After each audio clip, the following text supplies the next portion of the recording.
What's up mga pare? Nagbabalik na naman kami. Wala na naman kami sa shop ngayon. Oh, yo! Wala na naman kami sa shop ngayon. Pero nandito pa Where are rin. we again? Where are we, dog? Nandito pa rin ang paborito niyong host, Lance Mendoza. Nandito si Luigi and si Leo. Pero welcome natin ang guest natin, si Kuya JB.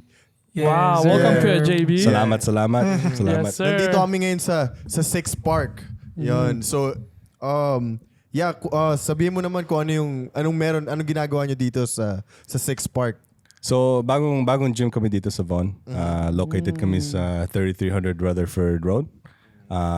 Across kami sa Vaughan Mills Mall. Malaking space. Meron kaming 3 full courts at saka 2 half courts. So, yeah. Yeah, like tayo mga Pilipino, syempre mahilig tayo sa basketball, di ba? So, Yes, sir. basically, yun yung meron sila dito, basketball court. Yeah. So, growing up, mahilig ka ba talaga sa basketball? Bata ka pa nung... Oh, yeah. Nung mga mga 6 years old, 7 years old, from what I can remember, lahat ng ginagawa ko basketball. So like, sa backyard o sa labas ng bahay, naglalaro ako lagi. So, nung nakuha ko ng opportunity na naggumawa ko to, pinursu ko siya. Damn, yo, Kuya JB's Tagalog is so crazy. good, bro. I never... Hindi naman, okay Yo, lang this naman. is the first time I ever Okay heard lang this man naman. speak Tagalog in my life, bro. Keep going, man. Di ba, how we met Kuya JB sa LA Fitness, sa basketball din. I remember yun. nung kasi server pa lang ako sa Hibachi. Yeah. Tapos yung sa Hibachi, like, yung shift parang 11 to 3, tapos off ka ng 3 to 5. Yeah. So meron na LA Fitness doon. I would go play basketball 3 to 5. Tapos I met Kuya JB there. And then it turns out that Kuya JB married actually our family friend, Ate Joanne, which was like the Oh, craziest you guys thing. didn't know? You didn't know that? No, bro. Hindi namin alam, nandun kami sa gym. Tapos we would Oh, no always just play way. Tapos together. naglalaro lang kami. Tapos na-find out namin na alam niya si Joanne. Yeah. Oh, no way. Yeah. So, Ate John used to babysit us when we were Yeah, kids. used to babysit Yeah, us, yeah. bro. Yeah, When we which were is like 10 or like 9 crazy, years bro. old. Yeah. That's crazy, bro. Lahat naman ng Pilipino, alam natin. Yeah, we all know each other. No, but That's like right. it's crazy kasi we're from Oakville. Tapos sila ate, di ba, they're from Brampton. Yeah. And you know, it's just, but it's crazy, you know? But what a small world, bro. Yeah. I didn't know that when you guys met sa LA Fitness, that Luigi didn't know that you were with Ate Joanne. Until I think we started following each other on Instagram. And Yeah, then, tapos then we were like, I think, yeah. Yeah. No now we see, way. nakita natin yung connection, diba? So, Yeah. Say word. Yeah, so, since bago pa tong business mo, no, Kuya JB, like, ano yung ginagawa mo before ka nag-open ng gym mo? so yung background ko, engineering. Yeah. So, nag-graduate ako ng 2010. Pagtapos nun, gumawa ko ng maraming mga projects like, ginawa ko yung mga lead engineer ko doon sa Ripley's Aquarium. Gumawa ko ng mga hospitals dito. Actually, yung mga hospital, I worked on the Vaughan Hospital dito. Oh, no way. Right? That's crazy. That's crazy. Yeah, so after mga, 10 plus years, nag-decide ako na kailangan kong, gawin yung mga dream na to, gawin na to. Yeah. Basically, So, yung inopen ko. life pala ni Kuya JB, yung Filipino dream, no? Yeah. The Filipino-Canadian dream. I'm gonna be an engineer, right? Syempre, mga magulang natin. Kasi ako, engineer din yung tinapos ko. Yung kuya ko, engineer din. Oh. Syempre, hindi nga lang ako nagtrabaho. Kasi kay JB, nagtrabaho ka ng engineer. Like, paano yung parang lipat na parang, naisip mo na parang, I think, time na para mag-start ng business mo. Like, ano ba yung mga naisip mo? Like, nung naisip mo ba yun, straight agad ginawa mo? Or parang nag-doubt ka rin? Like, ano yung mga pinagdaanan mo? It was a long na process dahil, hindi ko, kailangan mong go through all the ideas. Tapos, ginagawa ko pa yung trabaho ko, di ba? Tapos, i-consider mo rin na yung mga magulang mo, dinala ka sa school. Tapos, mahirap yung i-transition dahil, maraming mga factors, di ba? So, ayoko lang at that point i-let down yung mga parents ko. Yun ang one of my biggest For sure, yeah. focuses. So, nung alam ko na magiging potentially na success to, sinabi ko sa nila, tapos binukas ko to. Yeah, same sa akin. Kasi ako, after graduation, doon ako nag-decide. Yeah. Like, graduate ako, and then after graduation, actually even before graduation, nag-iisip na ako, pero nag-decide ako after graduation. Kasi parang, gusto ko lang i-set yung priorities ko and then ilagay yung 100% dun sa isang bagay and then probably sa future dun na lang yung iba-ibang magta-try, di ba? Pero yun yung naging decision ko rin. Pero like growing up ba, like marami ka rin mga Filipinong kaibigan dito? Ang dami. So nag-grow up ako sa Scarborough. So marami mga Pilipino sa Scarborough. Sa Markham even.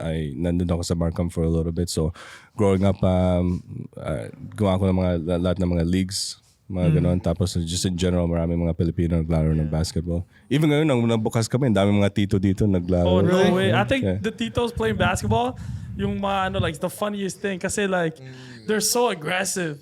Yeah. You know? Like they're like talagang mga physical sila. Bro, playing against a tito is really scary, bro. Oh, tapos may Filipino league na rin bang nag-run dito? Hindi pa po, pero meron mga leagues na nag-inquire. Pero in the future. Dapat yung mga Filipino league, lalo na, yung pinaglalaro namin Filipino league, meron silang 35 and above eh. Tip lang sa mga Filipino league, sa mga tito naglalaro, dapat mas marami yung timeout, no? Increase yung mga timeout. Yeah. Feeling ko mas kaganda yung laro nila. Siguro, Kasi mapagod sila, right? Mapagod sila. So, dagdagan nila yung timeout. Tsaka, instead na mafa-foul out sa 6, dapat 10. Kasi syempre, hindi na nila may iwasan yun. Because do you remember, so one time naglalaro kami sa isang Filipino league. Tapos yung tito mo, pupunta ka sa layup line, boom, will punch you in the face. I'm like, oh my God, bro, what's going on? You know? Because I feel like Filipino basketball is very aggressive. Yeah. You know, like pag naglalaro sila, like the foul is like, it's really hard. Yeah, hindi nila magko-call yung mga fouls. Yeah, and like no, they don't call you know fouls. the rule in the Philippines. There's a rule in the Philippines sa Philippines pag nagbabasketball ka. And pag tinawag mo yung end one, even though pumasok, hindi magkakount. Yeah. Pero tinawag ka, that makes no sense, bro. Yeah, you know? Pero sa province lang ba yun? Or pati din sa Manila? Kasi nagsimula yan kasi 'di ba syempre mga Pilipino mahilig maglaro ng pustahan. So minsan strategy mo yun na katawag ka ng foul and then lay-up ka. So kung sablay sa'yo, kung pasok edi counted. Pero dahil pag may pera, parang kumbaga strategy na yun, 'di ba? So you could never call a foul. Inaalis na nila yung counted na No So pag way. tumawag ka ng foul kahit pa hindi nila i-count yun kasi nga may pustahan. Oh, ganun. man, that's crazy, bro. Can you imagine that? Imagine playing basketball and like a guy could literally just cross line you like when you're what is it called? They do that, I bro. did that to Luigi today. Yeah, bro. Oh, I got Yeah, but tired, because man. I had to do that. You Tired. know what I mean? Like for me, it's like, bro, like he was doing the same thing. You know what I mean? But like I was never calling fouls, whatever. But he does. Anong liga yun, yung 35 plus? Parang dun sa Lahat Pilipino? Yeah, mga Filipino din. Actually, yung nandun yung papa ko nun eh. May kita mo, second quarter pa lang naalabas na yung chan nila. kasi pagod na sila eh. Alam mo, may nakita akong division doon, 6 foot and under lang. Maraming ganun din sa...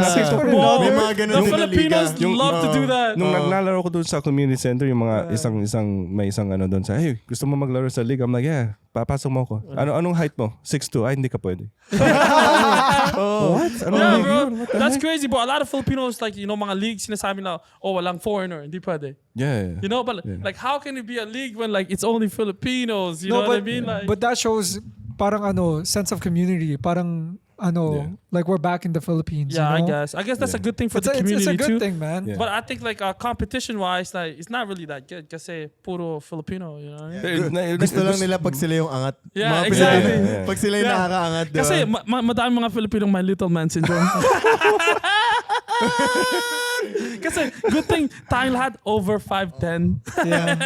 mas gusto nilang gawin na 6 feet under kesa sa 5'8 pataas. Yeah. Oh my God.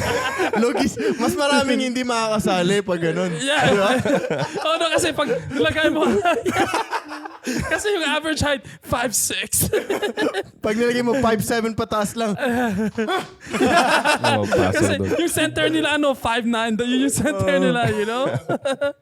pero yeah, like kailan ka huling umuwi sa Pilipinas? I think 2017. Naranasan mo rin ba maglaro doon sa Pilipinas? Hindi naman dahil ang dami kong mga relatives na binivisit. Pero yeah. nag-watch ako ng game doon sa Araneta Coliseum.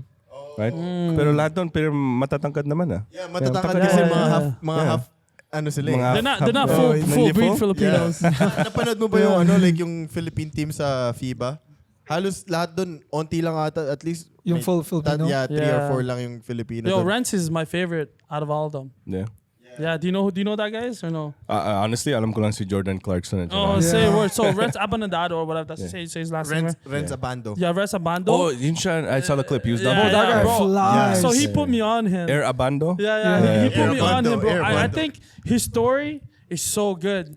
You know, cause like he's from the province, and you know when people are from the province and they don't really have that much, Yeah. and like basketball became the way for him to move up in life. You know, like even before he was playing like like in leagues and all this stuff, he told me that he's been known from everyone already.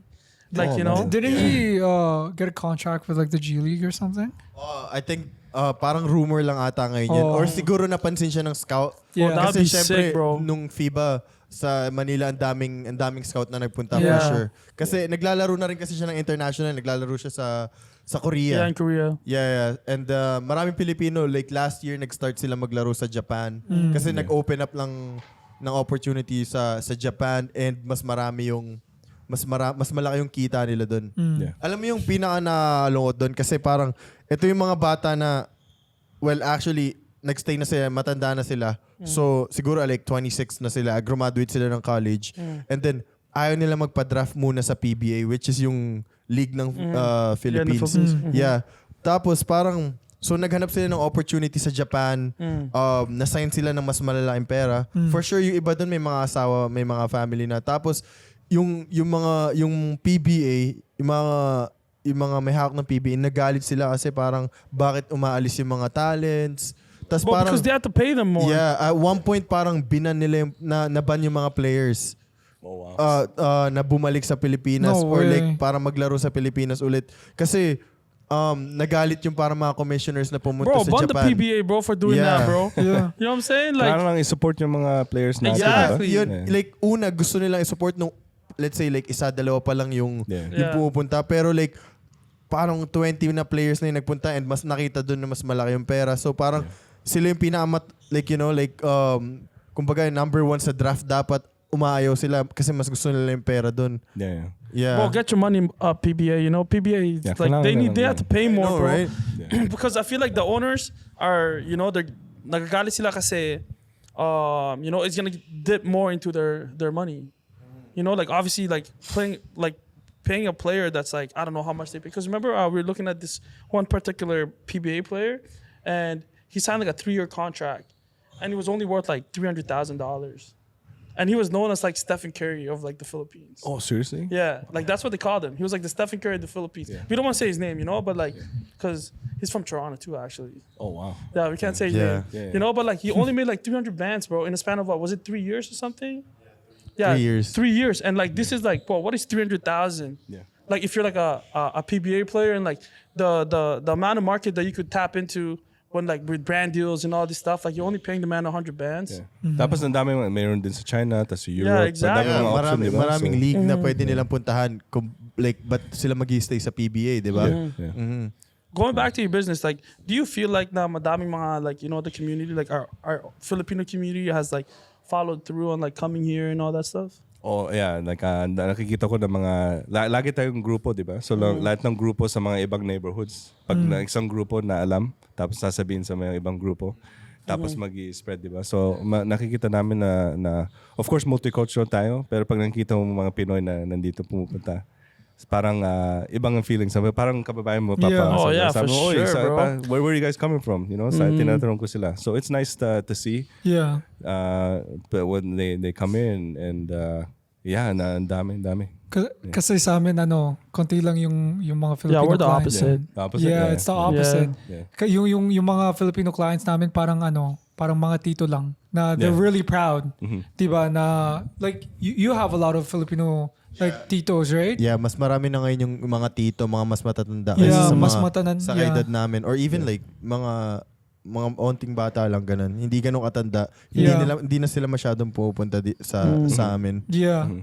I wonder why though. You know what I'm saying? I know why. Yeah. But like, No, We know but what is it called? Like just I think us like setting the standard on like being like a Filipino like man, and like we're going to businesses and stuff like that, and like it shows a lot of kids like like Bryce and them like Kaya mo. they're seeing us like have businesses, like every time they come to our barbershop, they see us like we have like a establishment where we make our money and stuff. It's good for the community, like especially for the children, like the kids.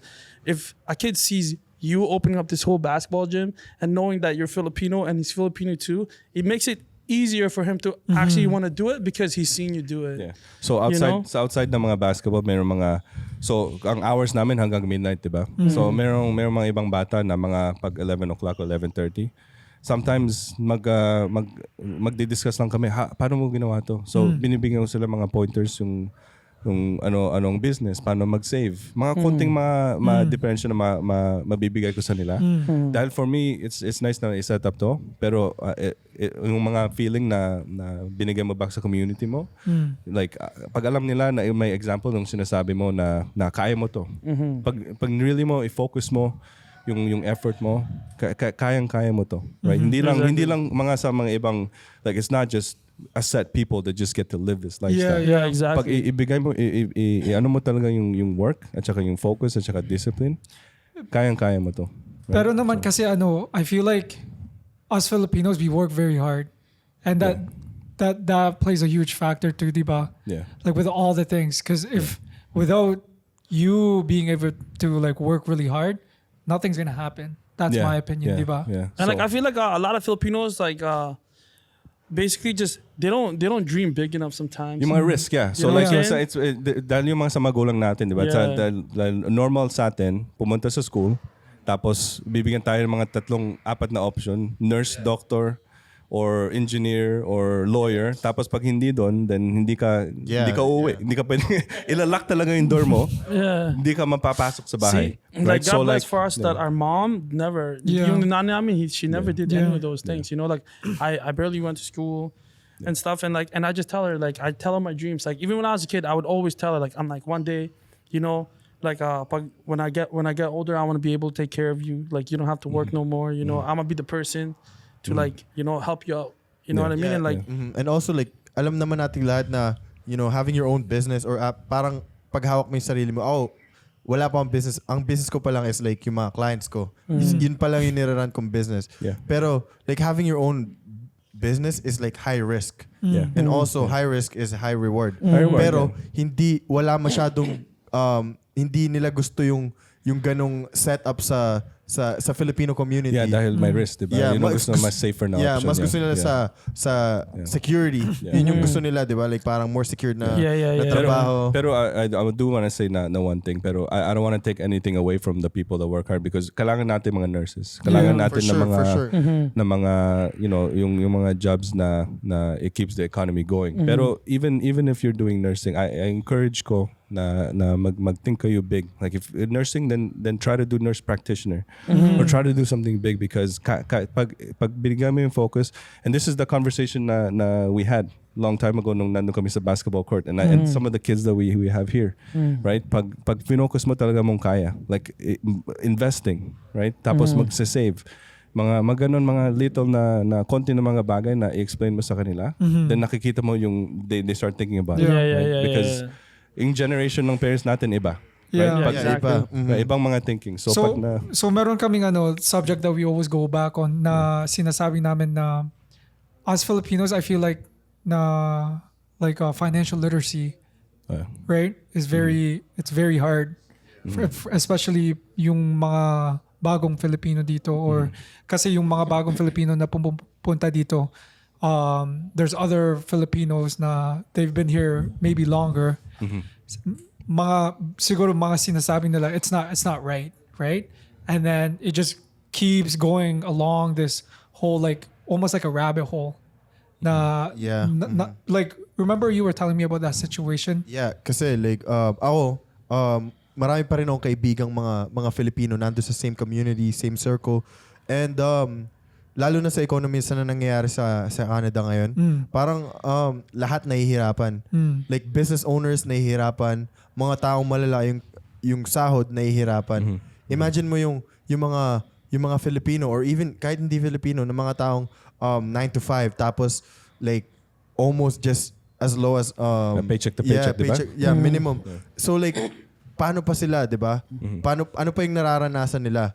Pero like sa mga Filipino kasi is like maraming sa comments namin nagsasabi na parang pumunta kayo sa Canada kasi hindi nyo kayang maging successful sa Pilipinas.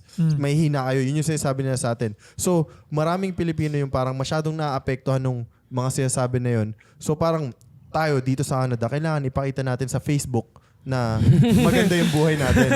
Diba? No, but it's very hard kasi sa Philippines, right? It's very hard, like say like yung like for example, if you were raised sa Philippines, I don't think you'd be able to do this because just trying to have the knowledge to be able to do it. Tapos like how can you get the funding to be able to do it when you come from a very very like like poor family, like for us, by example, right? Like how can we like move up if you don't have the capital to be able to do it, and we'll be the product of our environment. Kasi yung environment namin is like there's no one who has money, there's no one who has businesses, and then like every single person in my family like really has no financial literacy. How can we move forward? And what kind of qualification can I have in the Philippines if I wasn't going to school? You know what I mean? Because like here, I never went to school, and I was still capable of opening up a business because of just working hard, and like just dreaming that I could have all these things, because like Philippines is still a third world country. Like it's very hard to like compare Philippines to like a country that's already developed. The opportunities are different here in Canada. See, like this is the product of the what is it called? This is the product of Canada. Yeah. You know what I'm saying? Or like the second generation of the Philippines. Like our parents was the first person to put us here, and then look.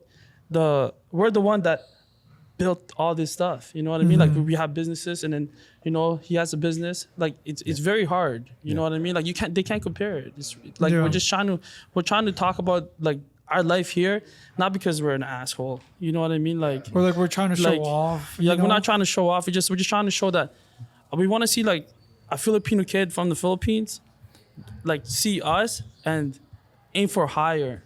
Yeah. Because we were in that shoe at one point, Yeah, pumunta ka dito. It's just kung ma-envision mo kung anong gusto mo talang gawin, tapos ibigyan mo ng focus, kaya mo. Exactly. Right? But it's all about just like, just manifesting everything, like, do you ever see yourself and like 3 years from now and you're like, and you see like an image and you're like, wow, bro, I can't believe like, like that's gonna be me in 3 Ito, years. 10 years na to. 10 years. Sinabi ko meron akong binigay ko sa nung engineer ako, meron akong Filipino na office mate. Si Dennis, shout out Dennis. Pangikita mo to. Pero in-email ko sa kanya yung mga list na gusto kong gawin. And nag-graduate lang ako. Diba? So sabi ko, itong gusto kong mga gawin, to have a family, do well, do well in work. Pero one of those line items, believe it or not, open a gym facility. That was 10 years ago. That's crazy. Bro. So, that's super crazy, yun ang sinabi bro. ko, like, you guys can believe me or not, pero yun, in-email ko talaga sa kanya, nasa Excel sheet. So was mga this your boss at the time? Or? Hindi mo, kaibigan ko, ka-engineer siya doon sa Pilipinas galing, tapos nandun siya. It's funny story, dude, nung pumunta ako sa office, na-hired lang ako, nung nag-pass by ako, I'm like, Filipino. Kasi nasa new market, di ba? So maraming mga Pilipino doon. So nung punta ako, Filipino. So we were like friends for like even since now. Pero yun ang mga item na sinend ko sa kanya. Yun, like, kailangan mo talagang mag-have na long-term vision. Right? Well, kailangan mo talagang i-focus. I always tell like the younger guys, like I tell Lance tapos si Josh na ganun, not necessarily 10-year plan, pero I always tell them 6 months. Diba? Yeah. Anong like what are your goals in 6 months? Tapos I remember the first time I told Lance that I think you just started cutting hair, right? Maybe like you start cutting hair at the shop, diba? Mga 2 months in ka lang ganun. Tapos sinabi mong ganun, like I want to do like, like maybe 6 guys on like a Friday, or like, like 8 haircuts on a Saturday. Tapos I asked him after 6 months, diba? Sabi kong ganun, tignan mo yung appointments mo na on a Friday, and he 3x that, or he 2x that. And No. But like it's your short term goals like helps you get to your long term. Yeah, too. yeah, You know yeah. what I mean? Like that's so right now, like for us too, basically, like we want to have obviously like a lot of things, all this stuff, you know. But like me and Luigi always talk about like a 3-month rule, like what in 3 months this we're gonna be. Yeah. You know what I mean? And then like 3 months, and then 6 months, and then a year, and then 3 years, like that's where we're gonna be. You know what I mean? And like a lot of people need to start doing that. You know? yung mindset na yan, yan ang kailangan ma-understand ng mga bata ngayon. And you have to be in the present too. A lot of people Yeah. forget to be in the present at the moment because especially us, we're so busy, right? As a businessman, like we're very, very busy, you know, and like even you, you know, like the minute you come home, what's the first thing you think about? I get the kids. Yung mga bata. Yeah, you For know? me, it's the kids, and then pagkatapos dun, pag-ayos na sila, then You talk about the business again, right? Yeah. You know, like so like you being able to be in the presence of your kids and be there in the presence, like that's a really good thing, you know, because a lot of people can't do that. Yeah. You know, like because even for me, like it's really, really hard for me to detach myself away from work. Yeah. Because like we're so busy, right? And like this is what a lot of people don't understand when you have a business. You know, so like now for me, I started going to church on Sundays. Because like I feel like church was one of the first things that helped me detach away from kailangan mo talaga from may my, separation. you know, Yeah. like to separate myself away from the business. You know, Pero what I mean? mahirap, di ba?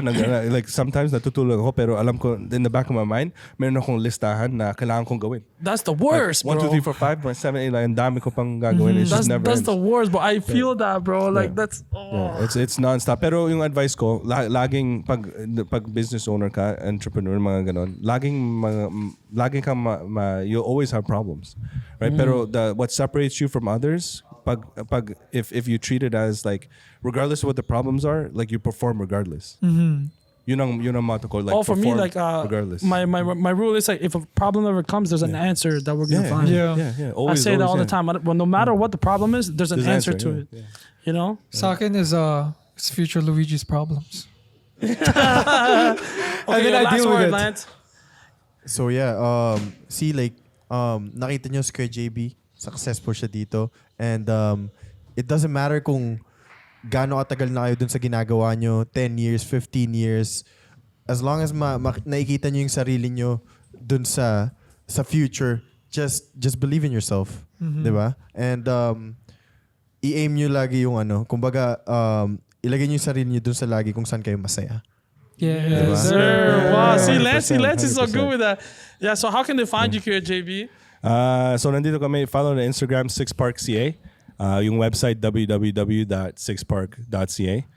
I-message mo lang kami o book ka sa website, pero, you know, welcome kayo lahat. I would love to see you guys here soon. Yes, sir. Tsaka sa mga... And Kuya 6'2", guys. You know, so for all the Filipino shorties out there, he's really tough. I'm married. Married na kami. Married. Sorry, out there. Well, you gotta see. I don't understand up, man. No, get Stand out up, of stand up. here. You're like Okay, 5'8". stand up. Oh, man. All right. I appreciate you guys. Thank you, Salamat. Kuya JB. Salamat.